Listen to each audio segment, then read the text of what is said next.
My name's Simon Timpley from the International Food Safety and Quality Network. Welcome to Food Safety Fridays. Next to me here is Robert Rogers, our good friend from Metal of Toledo. Morning, Rob. How you doing? Morning. Yeah, good. Yeah, we can see you typing in the chat bar, ladies and gents. Yeah, type in. Tell us where you're joining us from today. It's always nice to know, and we can see there in the chat stream, Rob, literally from Chicago, India, Mexico, East Africa, Los Angeles. I'm from Manchester, United Kingdom, Great Britain, and Rob, you're from? I'm in Tampa, Florida. Lovely.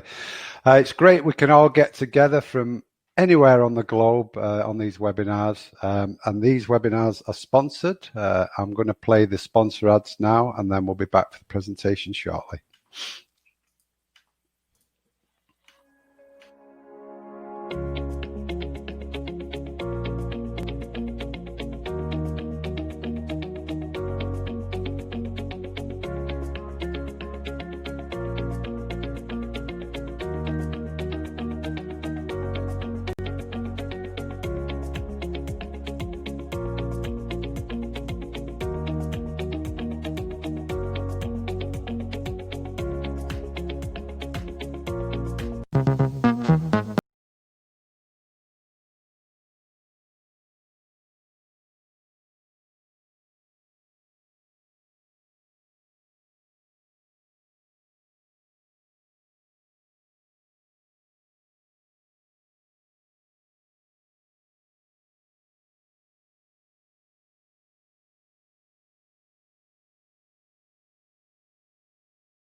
The world of food has changed a lot in the last 100 years. But one thing that doesn't change? Ensuring the quality and safe handling of food. No matter what changes are yet to come, we're proud to always be on our clients' side, shaping the future of food today and tomorrow. AIB International, ever onward.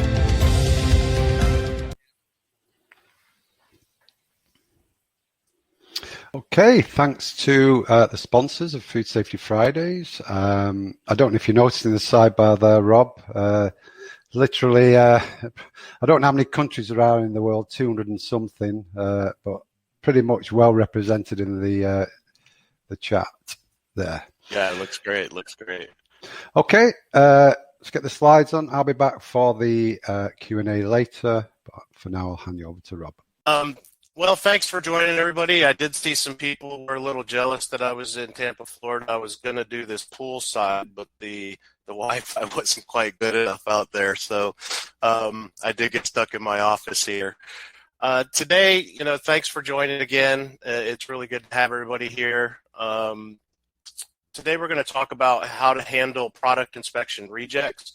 If you have a product inspection device installed somewhere within the production environment, certainly there's going to experience some sort of reject activity through its lifetime or even through just a single production run.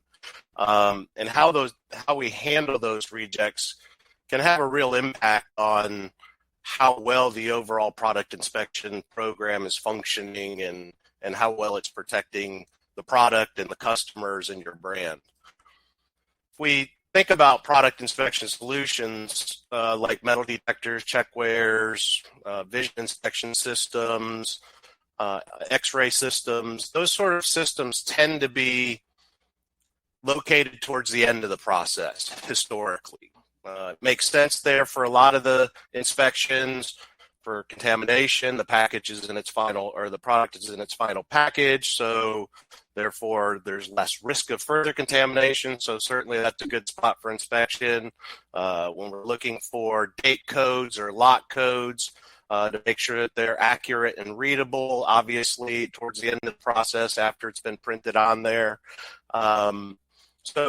Check weighers, looking for the proper weight of the declared weight on a package. The end of the line makes sense for a lot of those inspections, and a lot of times you'll see metal detection and X-ray inspection at the end of those lines, and certainly it makes sense at that point in the process. But if you look at it from a perspective of having to do a root cause analysis and trying to understand where that contamination came into the process, you're really having to look back through the entire value chain.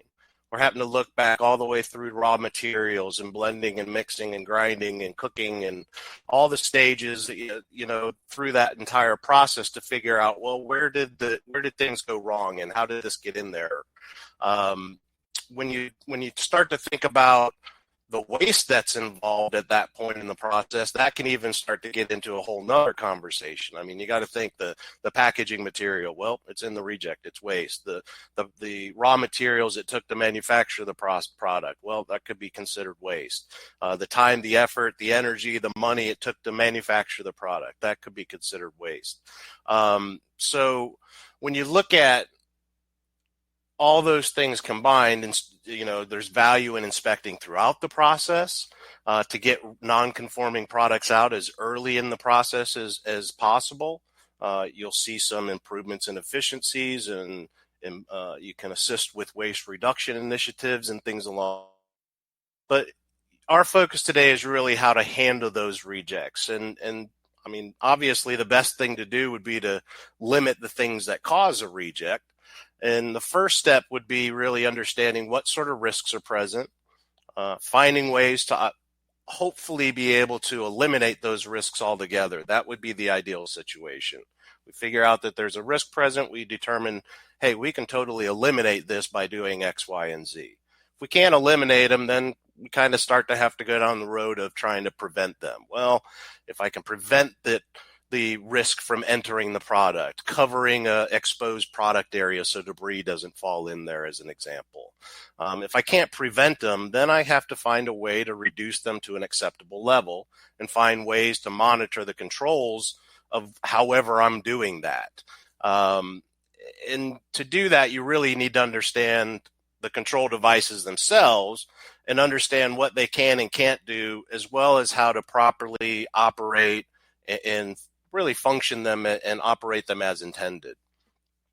So what we're going to look at is kind of focusing on metal detection and X-ray, just because they're commonplace in applications and they do have a direct impact on product safety and quality. Certainly other product inspections like check weighers and vision systems are just as important and experience similar reject activities, but typically the causes of those rejects are pretty obvious. A check weigher is going to reject off weights, whether it's a high weight or a low weight. The vision system is going to be designed for an application where it's inspecting a certain criteria.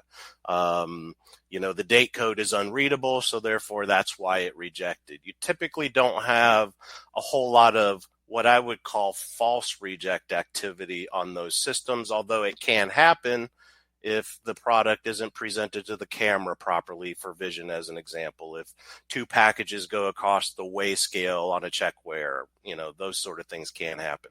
But they tend to be more obvious. When it comes to metal detection and X-ray system rejects, there really tends to be more questions around really why the reject occurred.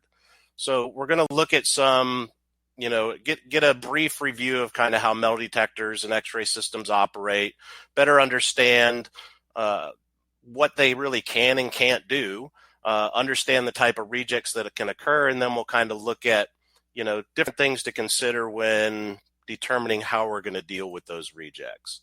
So to start off, we'll talk about, again, just kind of how the inspection systems operate. We'll start off with metal detection. Metal detector is basically a conductivity detector. In fact, quite frankly, I don't like to think of it as a metal detector. I think when people think of it as a metal detector, it kind of puts blinders on their eyes because they say, well, gee, this piece of metal is obviously metal, and if the detector didn't detect it, there must be something wrong with the metal detector. And the reality is it's a conductivity detector. Anything of a conductive nature that passes through the opening is going to have an effect on the output. And the output is basically generated by 3 coils that are wrapped around the detector. There's 1 transmitter coil and 2 receiver coils. We're generating through this coil system an electromagnetic field. When a conductive material passes through that electromagnetic field, it disturbs it. That's why metal detectors can detect metal, because the metals disturb that magnetic field. But there are other things that can also disturb that magnetic field, and those are the factors that tend to result in what we assume may be a false detect, but it's not necessarily that the detector failed. It's just the way that the material went through the detector resulted in a detect. So we'll look at that a little bit closer as far as what sort of things can affect it. So if you look at, what is sensitivity? Well, sensitivity is typically defined as the specific size and type spherical metal contaminant that the system is capable of detecting. We use metal spheres to test a system because it doesn't matter how that sphere travels through the detector. It will always exhibit the same result, meaning there's no orientation change in a sphere. I flip it upside down, it's the same. I turn it, the other side, it's still the same. Versus a piece of wire. A piece of wire could start to exhibit an orientation effect as it goes through there.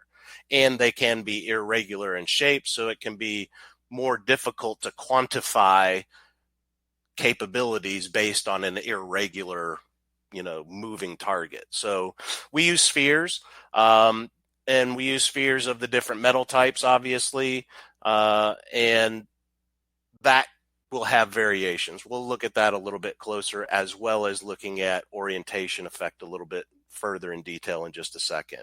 We also need to understand that the packaging material itself can have an effect on it. Again, it's a conductivity detector, so anything on the packaging itself that would exhibit a conductive nature, a foil seal, a foil embossed branding label on the package itself. Those sort of things can have an effect on the detector, and we need to understand that so that we're not seeing rejects that are caused by packaging material and assuming that they're caused by something else. Processes and things like that are certainly crucial in reject timings and things like that. You can exhibit some conditions with environment that affect the system. So, yeah, the environmental conditions can also have an effect. Things like variable frequency drives. There's other factors that'll affect detectability of something, like the position within the aperture. The center of a metal detector is actually the weakest area for detection, and that should be the area you're trying to target when you're running samples through the detector, because if it does detect it there, it will only detect it stronger in other areas of that opening. And of course, some of the product characteristics, and we're going to spend quite a bit of time on the product characteristics because they can have a major effect, again, as to whether or not they may cause a reject, but because the metal is probably embedded in a product, it may be difficult to confirm that it was in fact due to that versus something else like some of the product characteristics. Again, a conductivity detector, that's why it detects metal, because metal is conductive. It detects ferrous, typically the easiest because it's both magnetic and electrically conductive. Non-ferrous, your copper, aluminum, brass, lead, bronze, zinc, those sort of things tend not to be as good magnetically. They're still good electrical conductors, so they're kind of in the middle of the road. And then you have stainless steel, which is typically the most difficult to detect because it's non-magnetic, non-conductive. But of course, that can change based on product conditions. Products can have an effect on which metal may be easier to detect than another. Orientation effect, again, a piece of wire traveling in different orientations is going to have a different effect. In one direction, it may be easy to detect. If it rotates 90 degrees, it may be more challenging to detect. So that's important to understand when we're doing things like reworking a product. We have to understand that it may be possible for the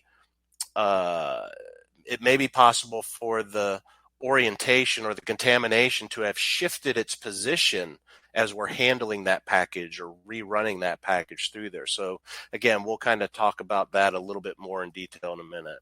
Product effect. This is probably where we see the most reasons for what I would call a false reject. A false reject is really something that is a good product that is uncontaminated or has, if you want to talk about other inspection types, is a conforming product, but yet it gets rejected. It ends up in the reject for some reason. And product effect on a metal detector oftentimes is a reason for a reject to occur, maybe falsely or incorrectly. When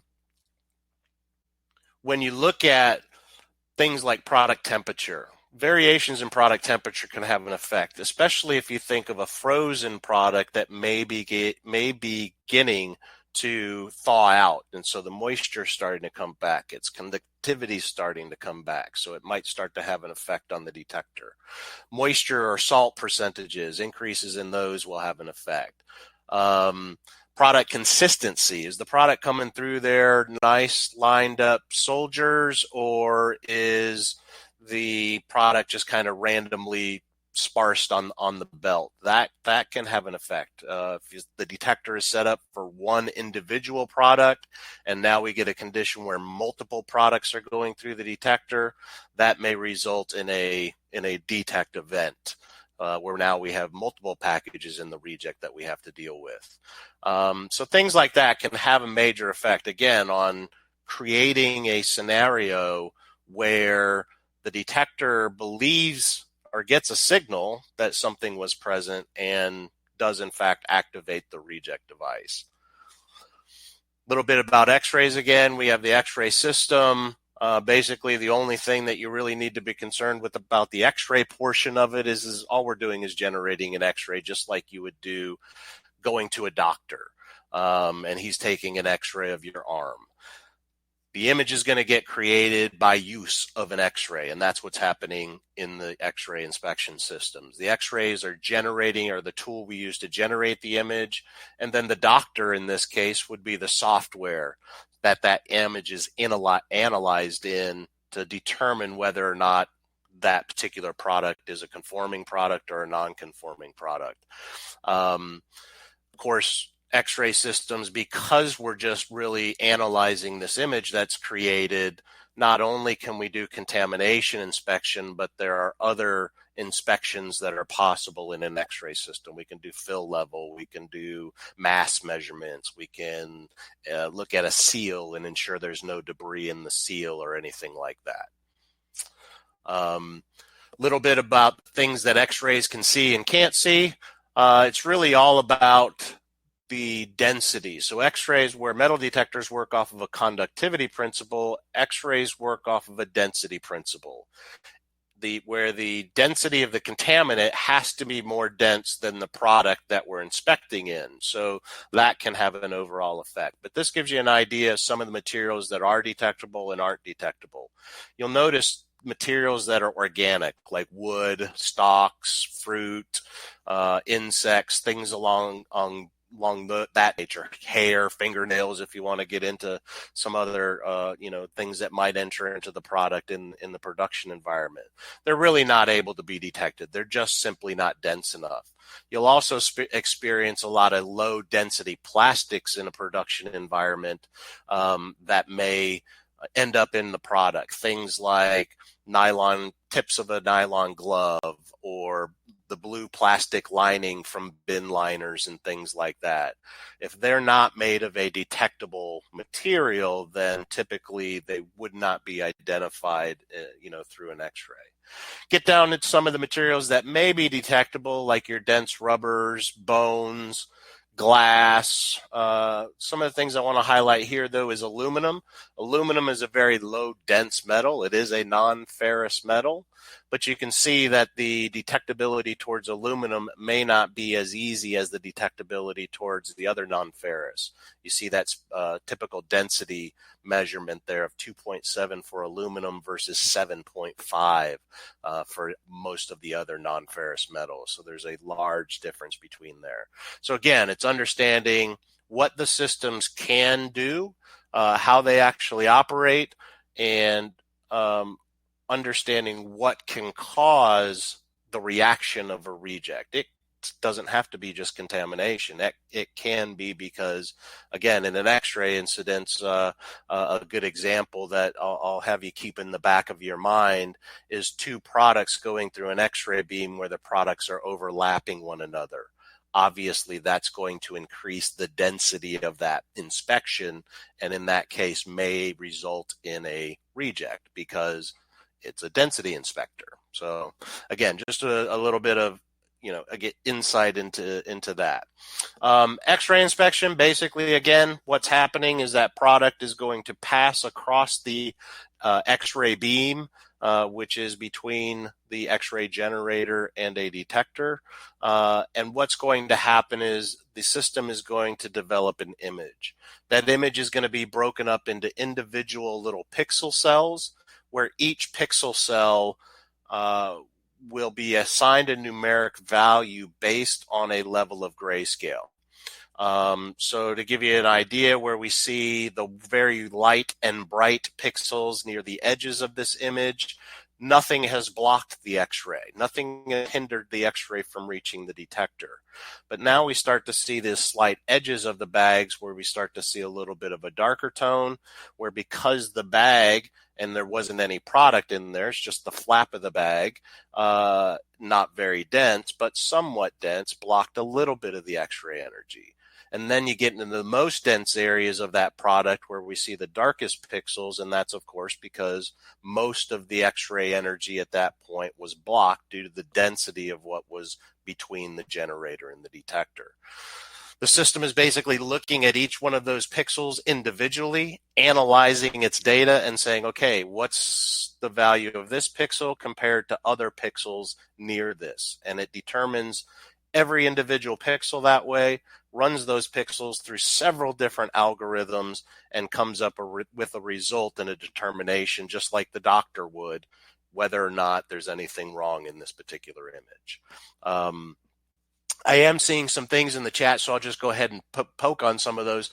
Yes, X-ray density rule, if it floats, it won't be detected. Typically, it is a material that is more dense than water. That's not an exact science because it's always going to be based on the product that we're inspecting as to whether or not we'll be able to detect it in application.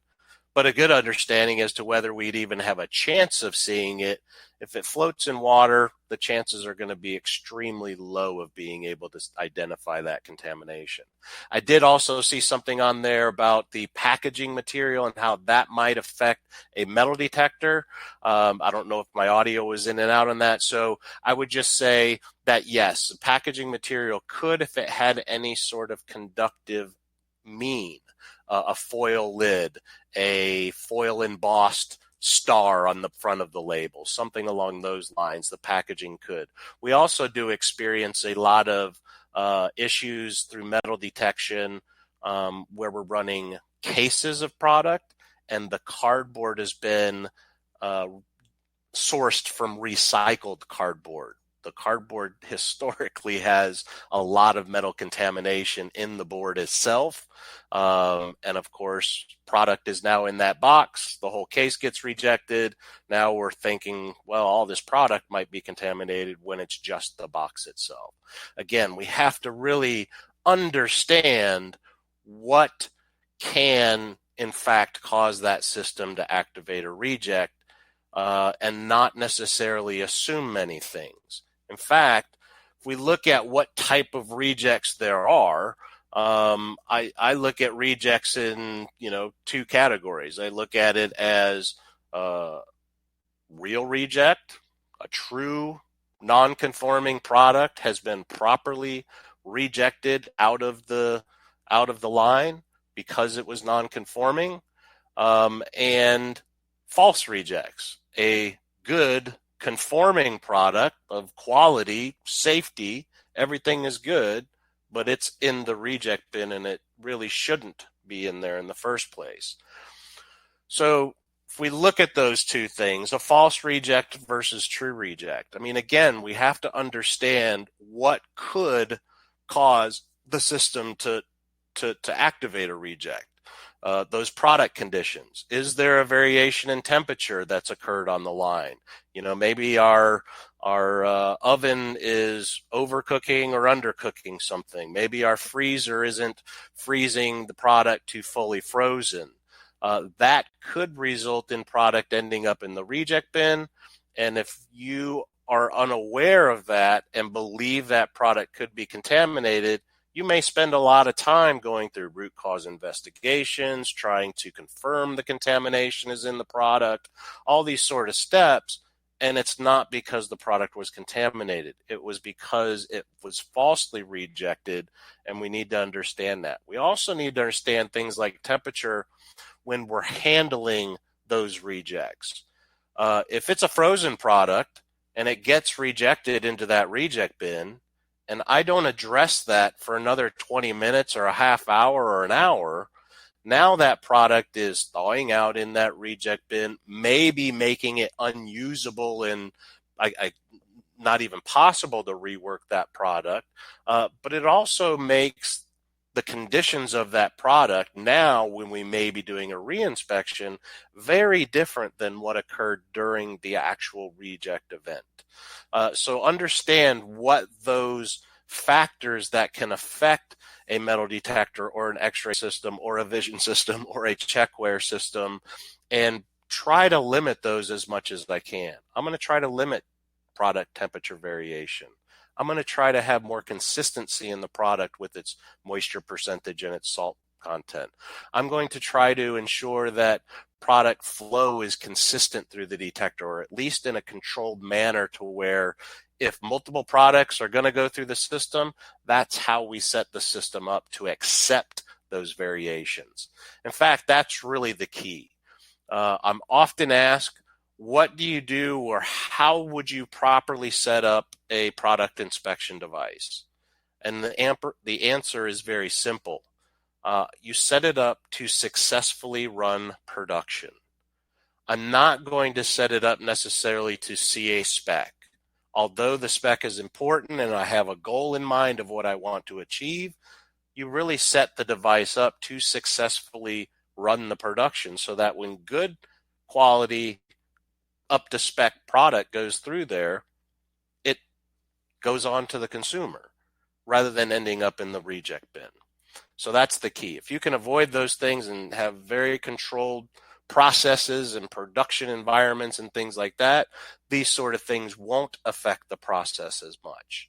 We also do want to take back and kind of take a look back at things like orientation effect. Again, looking at, especially in metal contamination, if I had a bag of loose product that was detected and rejected, I may not have confidence in the system because I have high levels of false rejects. Oh, that silly detector is always going off. We never find any contamination.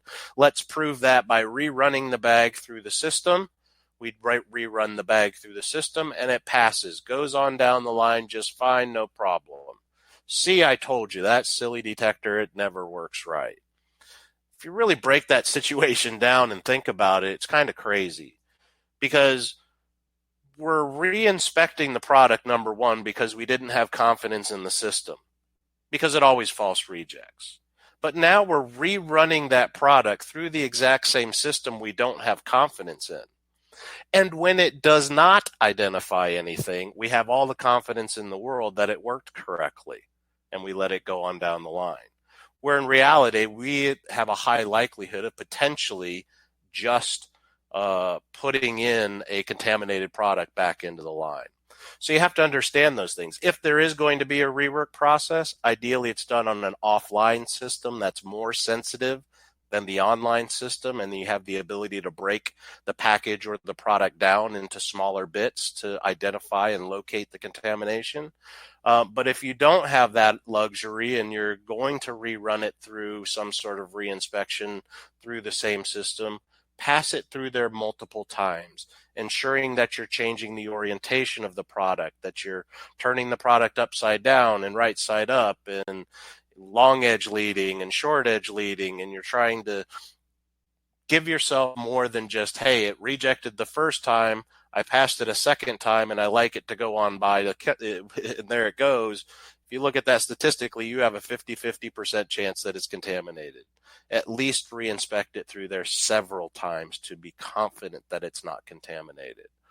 And then what if it is contaminated? Then we have to understand, well, what are we going to do about that? Really, I see a reject event, a confirmed reject event, as a huge opportunity for improvement in my process.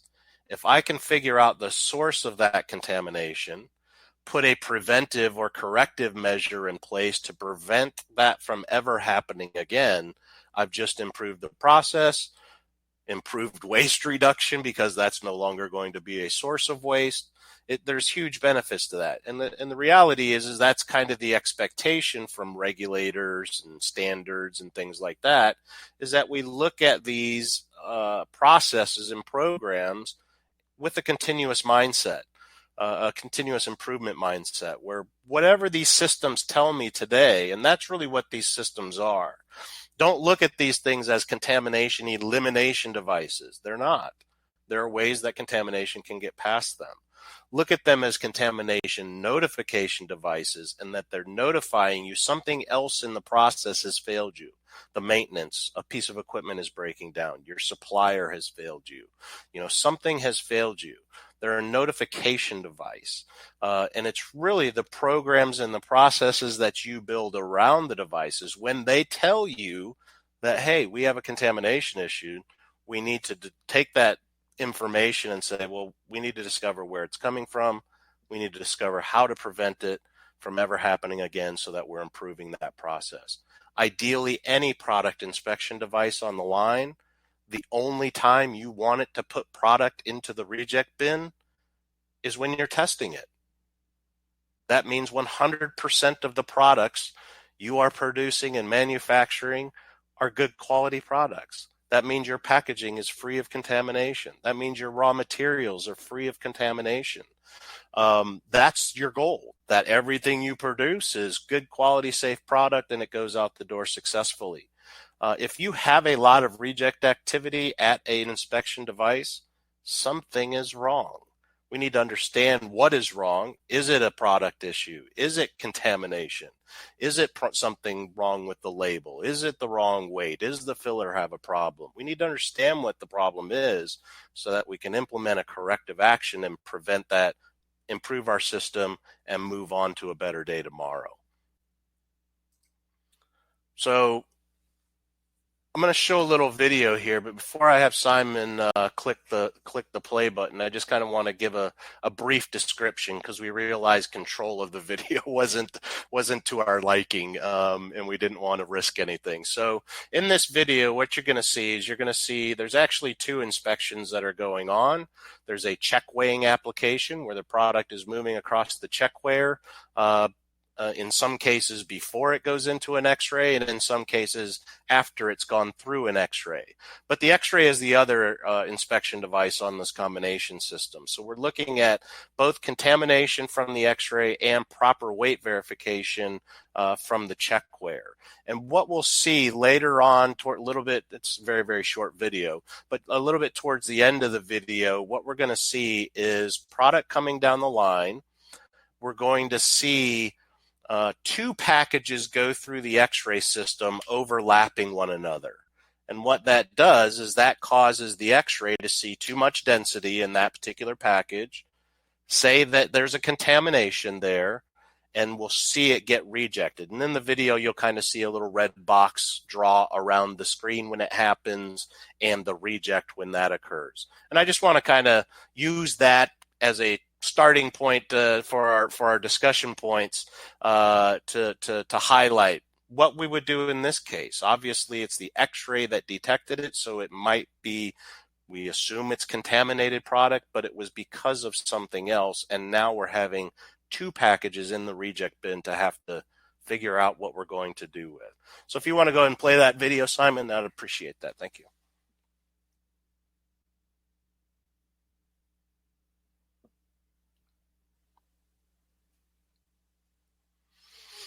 Yeah, so I think you can hear me over this, and so I'll kind of give you a heads up when it's coming through here. But basically, again, it's coming through the X-ray machine looking for contamination, and then it's going over the checkware, ensuring that it's proper weighted. You'll notice very good product spacing, critical for a check weighing application, because obviously we only want 1 package on the load cell at one time.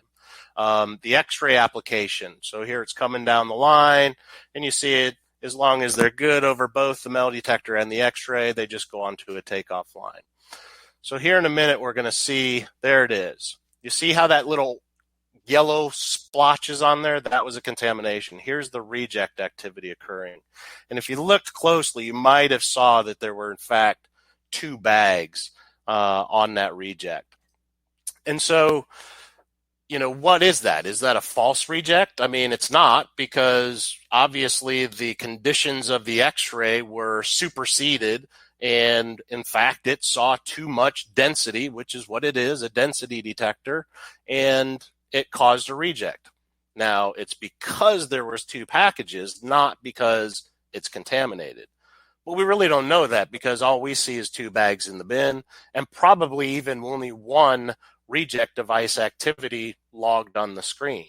Fortunately, with the reject system, we do have the ability to look back in the history of the images, and I can go back and look at that image and say, okay, yeah, I can see why it happened. Maybe we're going to handle this product in a different fashion, versus seeing images where the contamination is obvious in the image.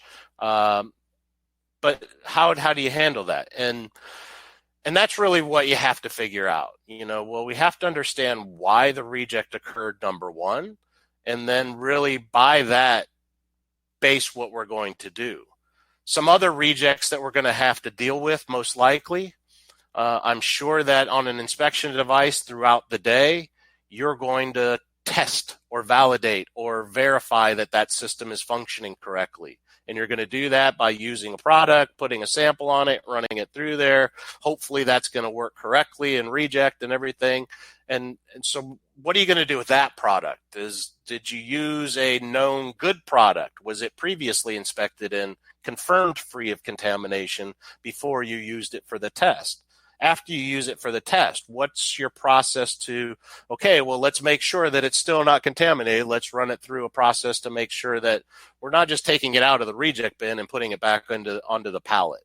Those are a lot of things you need to consider when you're looking at what you're doing at the reject, because the last thing you want to do is do something like re-inspecting a product, it falsely passing the second time, and you believing it to be okay and introducing a contaminated product into the marketplace. It's bad for the marketplace. It's bad for the consumer. It's bad for the brand. It's just bad all around.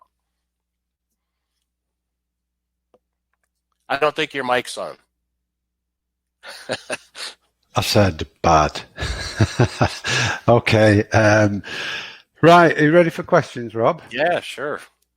Right. Thanks for that presentation. I've scrolled down, and the first one I can see seems a bit technical, and that's from Scott. What capabilities do Metal Toledo detection products have to be integrated with MES software, Ethernet communications, with an OPC server? Yeah. So basically, all of Metal Toledo systems have the capability of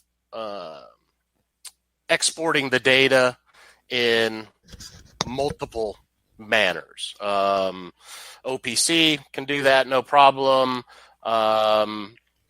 We're very involved in PACML Ethernet IP. There's even just simply a USB data port option. So yeah, getting data out of the system. Data today, really out of the majority of the systems on the market, to be fully honest, are oftentimes in standard language protocols or have multiple capabilities to talk to multiple different platforms. And it's certainly something we're seeing more of. We, of course, have our own solution for data collecting that's, kind of advanced and very particular to the information that our systems can provide. But all of that data is really exportable. So when it was tested, you can get a log of that. Every detect and reject, you can get a log of that. Some of the systems are going to have more data available, like an X-ray system is going to have the images possible to export as well, versus a metal detector. Obviously, there's no image there, so you're just getting a signal. But yes, those capabilities are certainly there. Okay. And can you see that one from Kishore? Need to know success rate of X-ray machine checks for chocolate products. So again, everything in product inspection is application specific. Typically in a chocolate factory, we do see consistency. Things are coming out of molds, so they are coming down the lines kind of like nice little soldiers, all in straight lines, pretty organized and consistent is the key. The more consistent the product is, the tighter the tolerances can be for setting up the inspection device. But if there's variations in that, then that's going to be a little bit more difficult. So when you talk about X-rays in chocolate, obviously just a chocolate bar, very easy to X-ray. There's no there's no nuts in it. There's no crisps in it. There's none of that. So the density of the bar is very consistent. And because X-rays are looking for variations in that density in order to identify contamination, something like that is going to be easier. Now, that's not to say if it's got nuts in it or it's got little crisp chunks in it or whatever that we can't do it. It's just now we have to set the X-ray up a little bit differently to accept those things. Again, you set a system up to successfully run the production. And once we've got it set up and it understands that this is what a good product should look like, well, now we're able to inspect above and beyond that. And again, typically with X-ray and check weighing and vision systems in particular, that product presentation to the inspection device can be very critical in the success of the inspection. And then so again, if those applications are very, very consistent in how the product's going through there, the tolerances can be tightened up and inspections can be very good. Okay, thanks, Rob. Enrique, bacon bits, success rate of X-ray with bacon bits, screen for plastic, wood splinters, paper, wax, and cardboard. Yeah. Good Possible? luck. Good luck. When you can find the system that does that successfully, reliably, consistently, at scale, at speed, yeah, that's the system, right? There are some technologies out there that do that. I mean, obviously, combinations of systems we're starting to see in the marketplace, a combination vision, combination X-ray, the X-ray to look into the product, the vision to look on top of the product. So some of these contaminations that we're seeing a lot of recalls historically for that are not detectable, things like the bins from the blue plastic and things like that. We've seen a lot of recalls for those over the course of the last couple of years. They're not dense. You drop that piece of plastic in a glass of water, it's going to float. So things like that are really challenging in the industry. So what I look at, and there's a couple of programs that I'll do. There's an audit that I conduct that's called the SAFE audit, where we basically give an understanding of how the thing works. And then we head out to the production floor and we say, okay, how does your process work from raw material receipt to final packaging? And let's watch it and let's see how you're using inspections, look at your screening, look at your magnets, look at all that sort of stuff. And oftentimes what you see is there's a process where there's somebody opening up and tearing a bag of product or raw material and pouring it into a big mixing vat or scale or a batching system. And it's the caution and the care of tearing the bag that now becomes the critical control point as to whether or not that enters the product. Obviously, there's limitations in you can't run a cookie through a filter to get out contamination. It physically won't go through there. So there are issues. Nothing on the market is 100% foolproof. These tools, again, are really notification tools as to where your problems may be. Oh my gosh, we pour this through a sifter and we notice there's chunks of wood from this sugar supplier or whatever. There's the problem. We have to go back to the source and figure out how to have them correct it. You may have certificates of conformity and, even things built into contracts specifying, hey, it's got to be free of contamination, those sort of things. But really in our market today, it's trust. We want to have trust between businesses and certainly our supply chain, but it is trust and verify. You have to be sure, especially if you're finding those problems, because those problems are going to impact you. They're going to impact your brand. And so they certainly have the potential of impacting your customer. So things like that are challenging. I mean, even a screening system isn't going to do 100%. If the wood falls like this in the screen, yep, you got it. But if it falls like this through the screen, well, there it goes. So it's really ensuring that we have good suppliers and knowing where that contamination is coming from. And that is not an easy thing to do. Certainly root cause investigation for contamination is very challenging in our market, but that's why certainly I'm a guy that my company supplies equipment. I'm an advocate for inspections throughout the process. If you can inspect at the raw material stage, do it. Your root cause investigation is very easy at that point. If you can do it before a product goes into a blender or a grinder or a mixer, inspect before that so that we're not allowing that material to go into that process and then become smaller and more difficult to detect further down the process. So, again, understand your risks, understand the technologies, both the capabilities and even more so their limitations, so that you can make informed decisions about how you're going to build and design your process. Because, again, nothing is foolproof.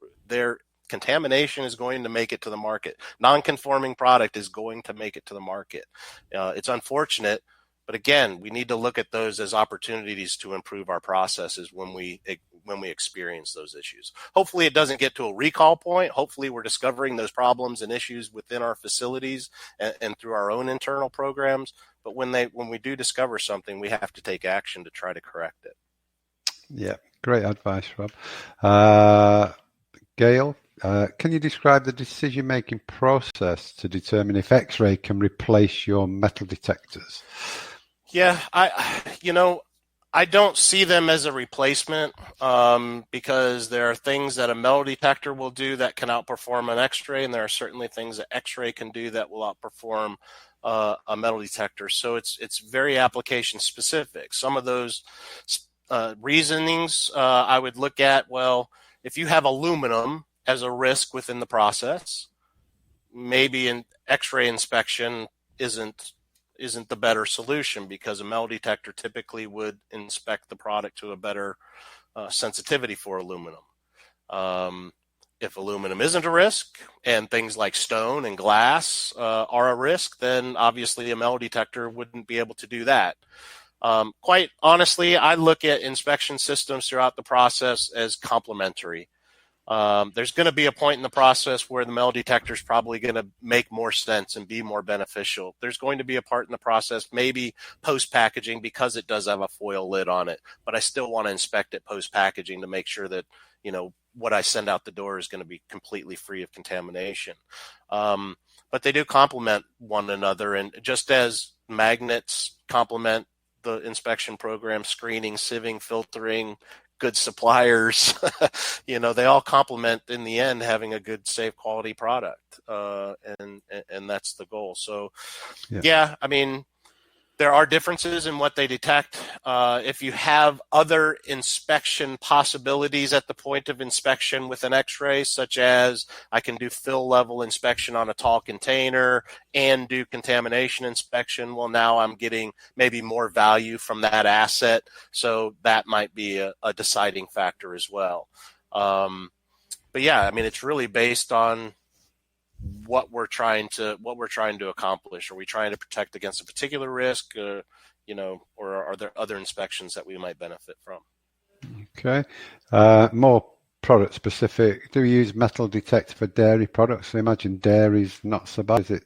For product. We do in certainly if you look at dairy products such as like cheeses and yogurts and ice creams, when they're in that fashion of a product, we do a lot of inspections along those, both metal detection and X-ray. We don't do a whole lot we do work in beverage, certainly, more so from a vision perspective than maybe a contamination perspective, just because a lot of the liquids do have the capability of going through filters and things like that. And certainly a filter is going to outperform an X-ray, or a metal detector. Although there are pipeline applications for both metal detection and X-rays for liquids and slurries, they tend to be more of the pastes, product slurries along those sort of mains rather than actual fluid milk. But yeah, we have a lot of applications in, the cheese side and in the ice cream and yogurts and things of that nature. Okay. And another couple, sugar, flour. Yeah. So those are, some products that can certainly pose some challenges. Certainly when you talk about the potential of what we would consider hazardous areas, well, some flour environments, the flour dust can be explosive. So we have to design and build the system certainly to enter into that area and be exposed to those potential hazards. So yeah, those sort of things are possible. Sugar factories, man, I've been in a lot of them, and their sugar's probably my favorite product, because it's in everything, and I'm a sweets guy. But it's one of not my least favorite plants to go in because it's pretty sticky in that environment. But yeah, we see a lot of applications in those. Typically, those are installed mainly on bulk type flow applications. Gravity fed systems where the sugar is flowing through the detector with a diverter reject to divert when it detects something prior to that product going into. I've even seen it going into train rail cars. But yeah, certainly a lot of applications, very easy there. We don't see a whole lot of bulk flow in that environment from an X-ray perspective, just typically because, again, the depth of the product is going to have an effect very much on its density, and that's not necessarily very well controlled throughout that process typically.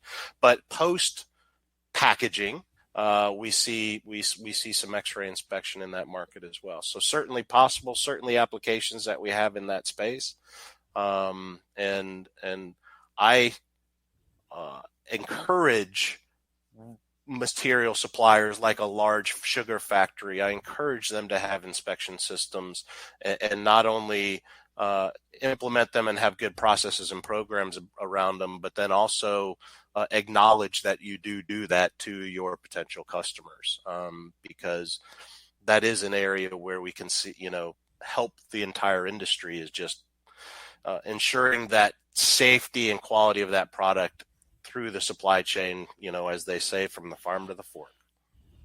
Okay. Vina, how to handle product rejection in fish meal and fish oil products? Yeah, don't have a whole lot of personal experience in that area. Fish oil products, the only experience I'd have along those lines is we do have some applications in some pharmaceutical type applications, obviously gel tabs and things along those lines. Very, very sensitive inspection devices in that form. To where a pharmaceutical metal detector, one of the things that you may recall from the presentation, that one of the things that will affect the sensitivity of metal detector is its physical size. The larger the detector, the less sensitive the detector is going to be. A pharmaceutical detector has the capability of being very small because we're just typically running tablets or things off of a tablet press or something. And sensitivities in those markets are, I mean, we have metal detectors that will detect down to a 0.3 millimeter piece of stainless steel. If you and I bit into a 0.3 millimeter piece of anything in a candy bar or a hamburger, we wouldn't even know it. It's smaller than a grain of salt. So, but in the pharmaceutical market now, obviously there can be some very drastic issues with physical contamination in a drug environment, particularly if metal has the opportunity to interact in some way with that drug's efficacy once the consumer is utilizing it. So that market's really tight. We do have applications for that. Fish meal, I'm not really sure. I could think of the only fish meal I'm familiar with is when I have a goldfish and I'm putting the little flakes in there, if that's the kind of same thing. Certainly inspecting, typically those applications you could do in a gravity fed type thing depending on the flow of that product. There are some applications where the flow of product can be controlled. Obviously, liquids, slurries we're pumping. There are some vacuum type flow applications out there that we're involved with. So yeah, that type of product. But anything that I would have experience with would have been post-package in those. And again, just going through a conveyorized type detector inspection. Okay, Becky says, great webinar, but also a question, what is the best method of creating test pieces? We struggle with ours getting damaged easily, so are constantly remaking. Yeah, so the test sample and how to test these devices and whatnot, those are, we can have a whole another webinar on that. But yeah, I'm a root cause guy, so I would want to know, well, what is breaking or what's causing them to break? Are they getting caught in the reject and the function of a diverter or something is causing, they're fragile and they're causing them to break? The inspection or the test sample is very application specific again. So typically with an X-ray system, we just have a laminated test card, very similar to a business card. It's very thin. There's no density here. The BB's laminated on the card, and we run it through there. I would do that as opposed to putting it in some sort of plastic medium, because obviously the density of the plastic can start to have an effect on the detection capabilities within the X-ray. It may actually make it easier to detect because I'm going through a thick plastic as well as the contamination material that I'm using. A pipeline system, we might use a little test ball where the plastic ball and the seed is embedded into the ball itself so that it can be injected into the flow itself. So I'd really want to understand, what would be causing the reject and what materials is it due to the material just being fragile and things like that. We use test sticks that are a plastic stick. A lot of times we use those for metal detectors, test rods to test pipeline systems. But when you're testing, you also, especially when talking pipeline type systems, a lot of things to consider, whether we're going to inject the sample actually into the product flow. What happens if the reject doesn't work? How do we retrieve that sample from getting into further processing? Sanitation of the sample. We want to make sure, obviously, we're putting something into a product flow itself, that it's sanitized, doesn't have any cross-contamination issues, things like that. Obviously, that would be the best scenario. But because some of those concerns, some people test on the outside of the pipe, but then you want to have concerns of reject timing, detection position. So again, there's a lot of things to consider when you talk about the various product inspection devices. And that, that's really what I enjoy about my job, because my job within the company is really to just act as that consultant and be that advisor as to understand, how the technology works and what sort of scenarios will have, what sort of end result, and really just advise the clients on the best practice for them, and help them really come to that conclusion. Okay, as usual, Rob, the questions are coming in faster than you can answer them. We're over the hour, so we're going to go quick fire now for 10 minutes. We'll try to be quick. Let's see if we can do this. So, Maria, I know it's not easy to do yes, no answers or whatever for this. Maria, what could probably be wrong with a metal detector which rejected a number of baked products which were properly cooled and packed? Well, again, anything can cause that detector to go off, right? I mean, hey, it could be contaminated, right? I mean, that would be hopefully the first choice in the list. Oh, well, I have confidence, my program works. We don't have this. This is something that's unusual. Those sort of scenarios. Ideally, that would be the first thing that I'm trying to look for. Well, is it in fact contaminated? Did everything work the way that it was supposed to work and function as intended? If it isn't, it can be any number of things. I mean, certainly, even something like a burnt piece of bread, the carbon in the burning of that bread can be conductive. So if you have dirty belts and things like that, where even a piece that may not be a burnt bread, but there might be a piece of burnt material on the bottom of it, I've seen that occur. Typically in the bread and bakery industry, it tends to be around it not being properly cooled, to where there is some moisture or temperature present that is creating this extra signal that's caused it to go off. But yeah, any number of those, even down to, again, the packaging itself.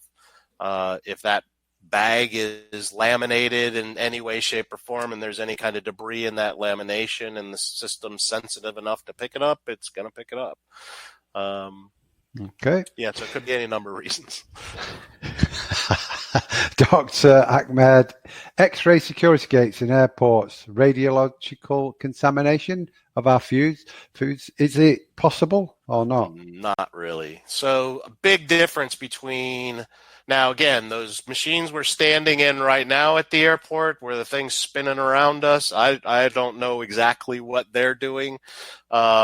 I do believe that there is more of a radio frequency type inspection there, as, I mean, X-rays are a level of radio frequency, right? I mean, they're a waveform. So they're just at a different level than what that inspection may be, and I'm not very familiar with that. But with X-ray inspection, you basically look at two classifications for X-ray. X-ray classifications for what they consider a cabinet X-ray system, and that's really what our systems are. That's what the airport systems are that you put your baggage through when you're going through security. Those are considered cabinet X-ray systems. There are very stringent federal guidelines designed around the physical design of the system to where I can't reach my hand into the primary inspection beam. There has to be shielding and things to prevent exposure and radiation emissions moving out from there, because it is a fact. I mean, an X-ray device is a radiation-producing device. You take a radiation meter up to it, stick it inside the curtains, and you'll see it go. Different than irradiating the product. So when we're doing an irradiation process for a product to kill microbiological things or to sanitize that product in some way, shape, or form, the powers of that X-ray are thousands of multiple times stronger than what we're using. In fact, the exposure that I get standing in front of a typical cabinet X-ray system, whether it's an inspection device like one from Mettler-Toledo or it's the X-ray system at the airport, you're going to typically get exposed to more radiation by actually getting on the airplane and flying for 6 hours up in the atmosphere where there's less protection. So there are federal guidelines around it. Some guidelines are state specific. So some states may require signage to say, hey, there's a radiation producing device operating in here. But again, the way that they're physically designed and have to operate you're not getting exposed to anything. The emission leakage, if you will, out of that system is oftentimes immeasurable. The two things that get rid of or dissipate radiation and X-rays is time and distance. So the further away I am from the X-ray source and the longer it is I am away, the exposure is non-existent nearly. Okay. I've loaded the certificate in the sidebar, certificate of attendance, for those of you who want to grab that. Anna, you mentioned running a rejected product on another line. How do you ensure proper validation for the line/product? Yeah, so I mean, when we're looking at an offline reinspection, so an example would be, let's just say I'm running a bag of potato chips down a conveyor line, and everybody can, standard bag of potato chips, so the detector's yay big going through there. All of a sudden I get a detect event. I can take that bag of potato chips.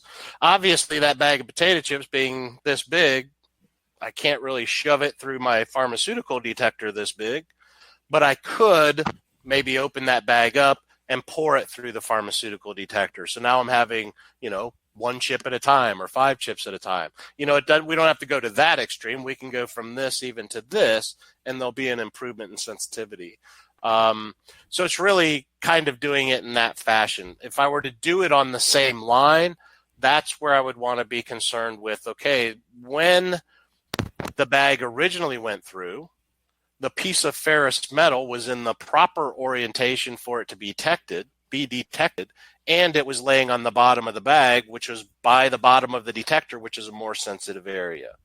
Through the violent activity of the reject now, the contamination has shifted its position, and it's higher up in the bag. So now it's traveling more through the center of the detector, which is a weaker area, and it passes.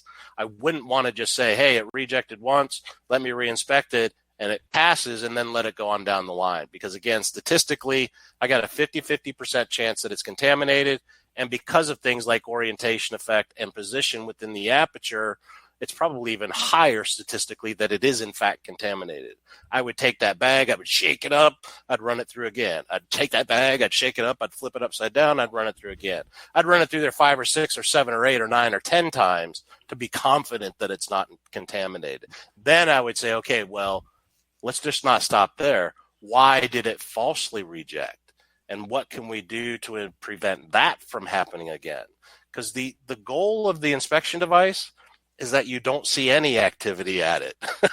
That should be the goal. That means everything's working right, everything's good quality product, everything's functioning.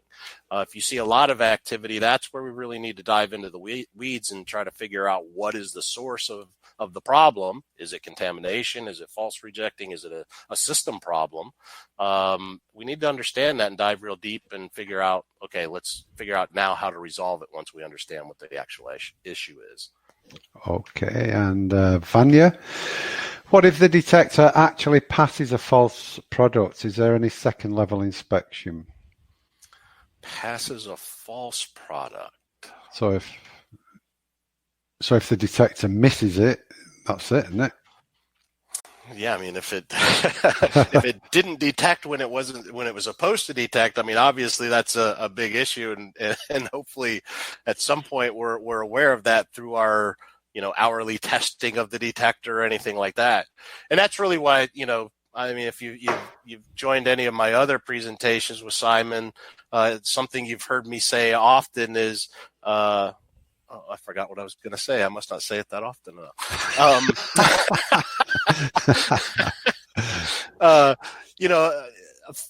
You have to proper setup of the system and truly understand its capabilities. And that's how you set up a system. You set it up to successfully run production. You don't set it up to see a spec.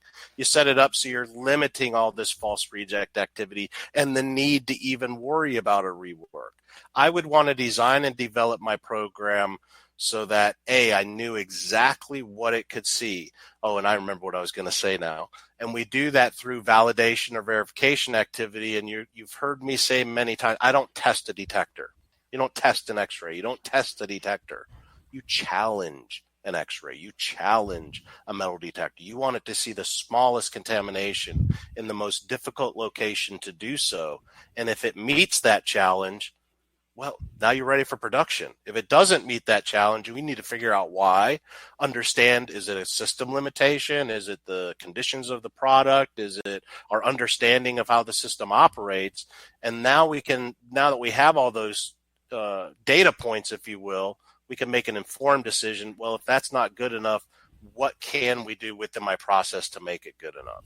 Ideally, again, the choice is you make the process and you eliminate all the risks for contamination or nonconformities. If you can eliminate all those possibilities, you've won the game. You don't have to have any inspection devices. But, that's challenging. It's difficult to do. And that's why, these, and I consider them, again, a monitoring and notification device. It's going to notify you when something's wrong. You just need to have confidence that it is in fact working correctly, and it's notifying you of something that you need to take action on. Yeah, I was going to say validation. Damn, I nearly did. Right. Rose, when metal detection step is a CCP, what critical limits have to be considered? Sensitivity, functionality? We can kind of sidebar into a little bit more of a validation discussion around those topics. That's really what you do is you run through a series of tests to determine what the capabilities of the system are, what the functionality of the system is. And then periodically, now that we've validated and proved all these capabilities and functionalities of the system, periodically we're going to make sure that it still functions through verification activity. So that might be your hourly check or whatever. But what sort of things should we look at? Well, sensitivity. Well, let's just take metal detector because there's a wider berth of things that we should really consider with the metal detector. Because we saw all those variations of product conditions that could affect the performance of the detector. Certainly, if I have temperature variations in my production that are acceptable, still within spec, good quality temperature variations, I want the system to be able to accept all of those conditions without falsely rejecting. So part of the validation might be I'm going to validate not only at the maximum temperature, but I'm also going to validate at the minimum temperature.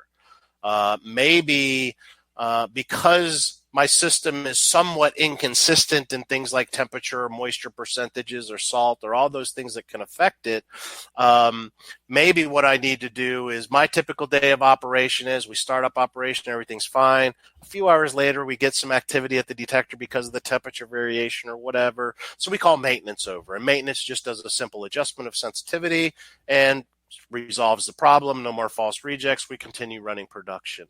If that's something that's a normal activity where maintenance is going over there and adjusting things, we need to ensure that what they're adjusting is within a validated spec. So now I'm going to say, okay, well, what's the smallest or the lowest sensitivity I can run and still achieve what I want to achieve? And then what's the highest sensitivity I can run and still be within an acceptable false reject rate, which is typically, one every 10,000 or one every 100,000 sometimes.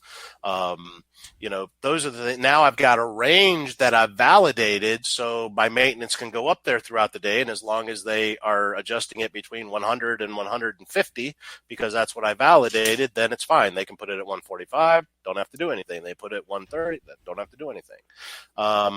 So you can validate ranges of sensitivity. You can validate not only the different capabilities towards the different contamination types, but again, you also want to validate the operation. Well, what happens? What happens when there's a contamination on the leading edge of a package versus on the trailing edge of a package? Does the reject device function, and is it designed properly so that it doesn't matter where the contamination is in the package, it's always going to successfully reject it?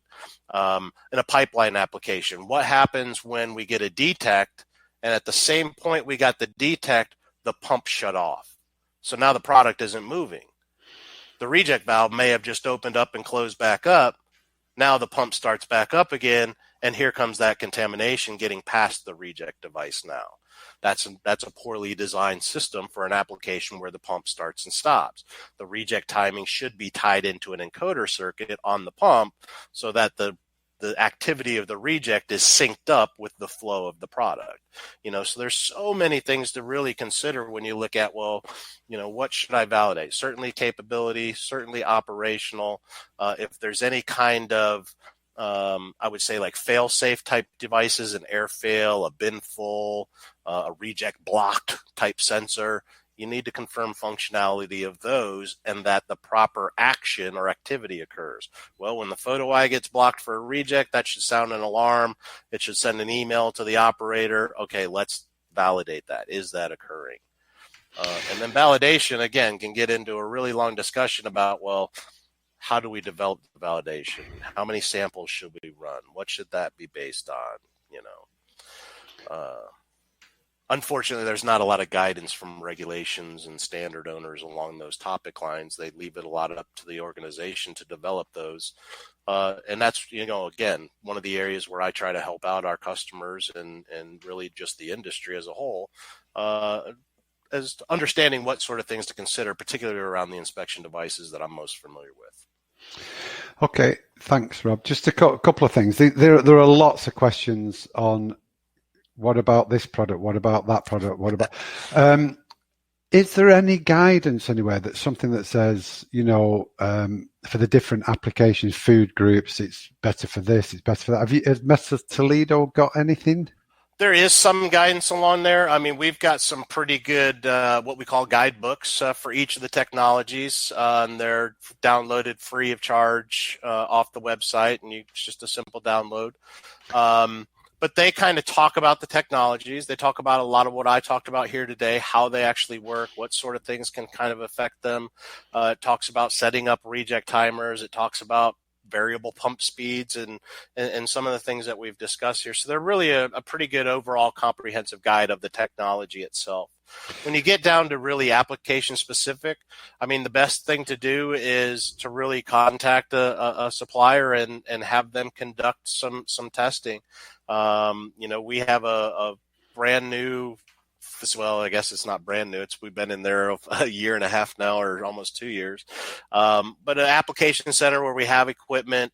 I know in the times that we're in right now, travel restrictions and whatnot, we're doing live demos of those sort of things. We can go out to the store, buy a similar product or your product if it's available here and locally, and then hook up with the online, run some tests, ask questions, show you all sorts of stuff. But yeah, there are some really good guidance documents, www.mt.com. Yeah. What I'll do, Rob, in the follow-up email, because somebody's been asking, a few people have asked, we will follow up with an email with the recording, the slides, and in that email we'll put links to the guidance documents as well. So and also we'll put your contact details, Rob. Yeah, I mean, I don't know if you have those yes, please provide them if you do. I'll just go ahead and give it out now. It's Robert, ROBERT .Rogers, ROGERS, at MT for Mettler Toledo, MT.com. So Robert.Rogers at MT.com. Okay, so we'll put a link to the guidance. We'll put your contact details as well, Rob. We'll put the recording, the slides. So finally then, you said all about prevention, that's and then obviously setting up, prevention within your whole process, determining then with your product and process what's best fit for you, and then setting it up correctly, and then monitoring that and checking it and validating it and verifying it. Is that pretty much it? Would you? Yeah, I mean, that's what a good program looks like, right? Understanding where your challenges are, figuring out ways to meet those challenges, whatever they may be, and then ensuring that whatever you've decided to go with continues to work as intended. And of course, document every step of the way. Okay. And if you're stuck, you can always contact Robert, because he obviously, I say it time and time again, you are the world expert on this. And, we always end up, don't we, with loads of questions. Yeah, and it's great. It's always a great time. I appreciate what you guys do as well. And you answer them very thoroughly. So thanks very much, Robert. Appreciate your time today. Thank you. Thanks, everybody, for joining.